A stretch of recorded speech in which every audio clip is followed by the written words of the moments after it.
probably do not feel lost because you have no options. You feel lost because you have too many and you are scared of choosing the wrong one, so you keep planning. You watch more videos, rewrite the same plan, open 10 tabs, and tell yourself you are still figuring things out. Meanwhile, somebody else makes a decent move, sees what happens, and adjusts. That is why the same people often keep winning. They are not always more talented, and they do not have the whole path mapped out. They are simply better at reading what is in front of them and using each move to learn. Batman works the same way. He rarely has every answer before he steps in. He studies the situation, spots the pattern, and makes the next move with the information he has. This video will show you how to do that when you feel lost, how to make better decisions, learn faster, and build an advantage before you feel completely ready.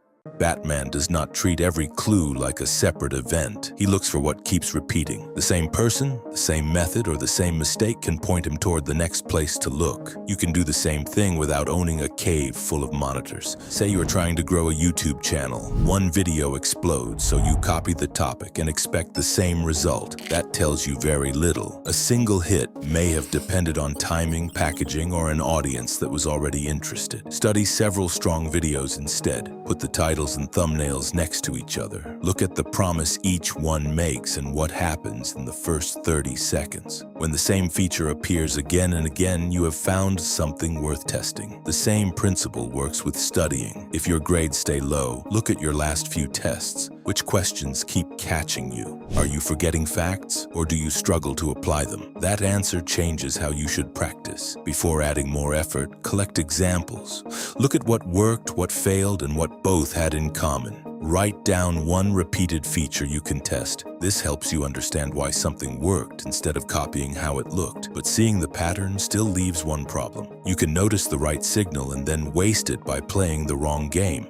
A lot of people work hard inside a setup that gives them very little chance of winning. They spend weeks improving something the audience does not care about. They study every chapter equally, even though the exam keeps rewarding the same topics. Then they assume more effort will fix the problem. Batman rarely solves every threat by hitting harder. He changes the situation first. He studies the room, removes an enemy's advantage, and uses the environment to make his own tools more useful. Imagine two students preparing for the same exam. One reads the textbook from page 1 and highlights almost everything. The other opens past papers, finds the question types that repeat, and practices weak areas under a timer. Both may study for 3 hours. Only one is training for the game that will actually be played. Ask yourself, what does this situation reward? For a job application, a small project that proves your skill may do more than another vague certificate. For a YouTube video, a clear promise may matter more than another day of tiny edits nobody notices. Nobody awards bonus points because your timeline looked like the Bat computer. Look at the result you want and work backwards. What action creates that result? Where are people wasting time? What could make your effort easier to notice or harder to replace? Sometimes the answer is a better skill. Sometimes it is a smaller market where that skill matters more. Positioning does not replace effort. It makes your effort land in the right place. Once you find a better position, you have to act while it is still useful. This is where planning quietly turns into hiding.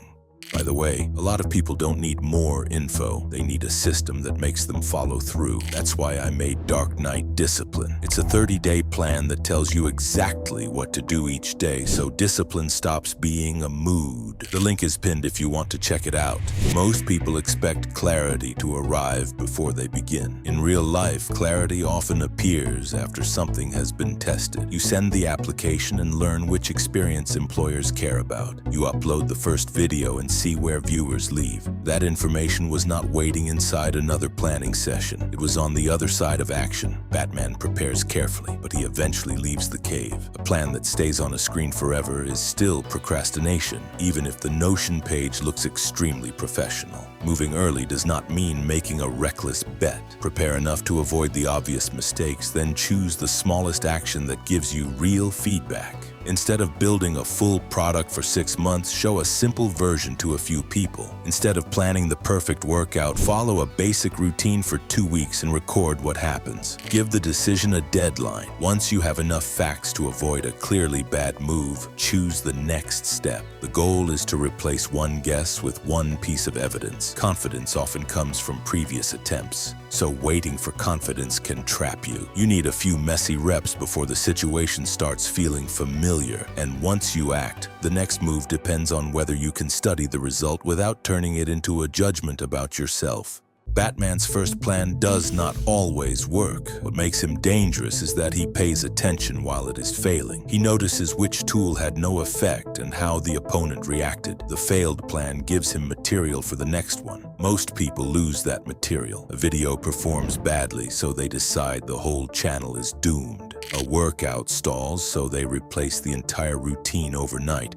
They react to the result before finding the cause. After each serious attempt, take 5 minutes and look at what happened. Find the part that worked, even if the final result was poor. Then identify the exact point where the attempt broke down and change that part first. For a video, the topic may have been strong while the opening took too long. For an exam, you may have understood the material but ran out of time. Those are different problems, so they need different fixes. Then make another attempt while the lesson is still clear. You act, see the result, change one useful thing, and try again. The shorter that loop becomes, the faster your judgment improves. Someone who completes 10 thoughtful attempts will usually learn more than someone who spends the same time designing one perfect attempt. One person has results and mistakes to study. The other has a clean plan and no evidence. At first, you borrow patterns from people with more experience. After enough attempts, you learn which parts fit your situation. That is when you stop needing a tutorial for every move. But there is a stage before that where your skill is improving and the scoreboard still looks almost the same. That stage removes more people than failure itself.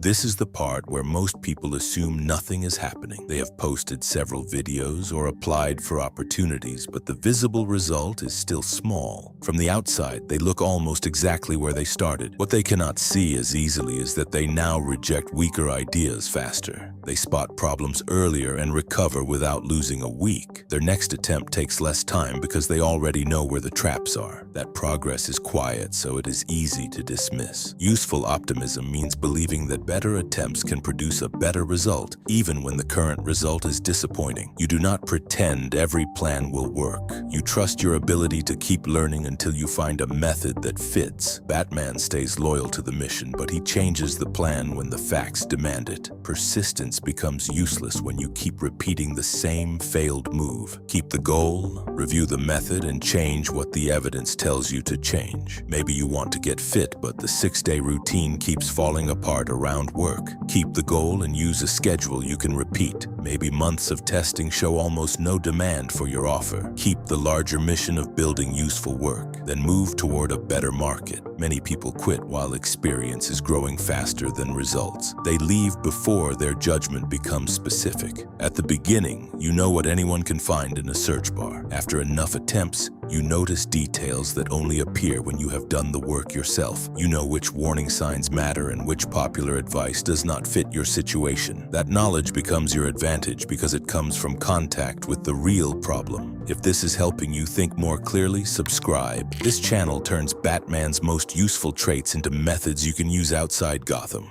Now let us make the whole method practical.